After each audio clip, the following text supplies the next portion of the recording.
Tiffin నేను breakfast అయితే దోశ ఇడ్లీ కాకుండా పూరి కాకుండా వడ కాకుండా నేనైతే ఇవాళ హెల్తీగా అయితే బ్రేక్ఫాస్ట్ అయితే చేస్తున్నా మా పిల్లల కోసం అయితే కాబోలి శనగలు విత్ పల్లీలు అయితే నేను ఇప్పుడు బాయిల్ చేసి వాళ్ళకైతే పెడుతున్నానండి. ఇలా పెడితే పిల్లలు హెల్తీగా కూడా ఉంటారు, అందుకని ఇవైతే చేస్తున్నాను. కొంచెం జీలకర్ర వేసుకోండి, స్టవ్ ఆన్ చేసి కళాయి పెట్టేసుకొని కొంచెం ఆయిల్ వేసుకొని కొంచెం జీరా వేసుకోండి, కొన్ని ఆవాలు వేసుకోండి, ఒకటే పచ్చిమిర్చి అయితే వేస్తున్నానండి, ఒక పచ్చిమిర్చి వేసుకోండి, ఆనియన్స్ వేసుకోండి, సన్నగా చాప్ చేసిన ఆనియన్స్ అయితే వేసుకోండి, కొంచెం కరివేపాకు వేసుకోండి,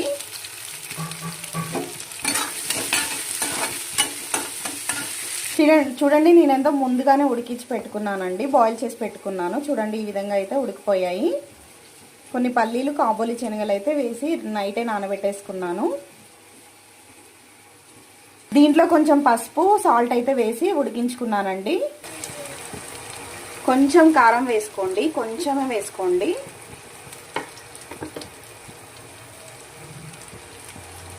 చిటికెడు పసుపు అయితే వేసుకోండి,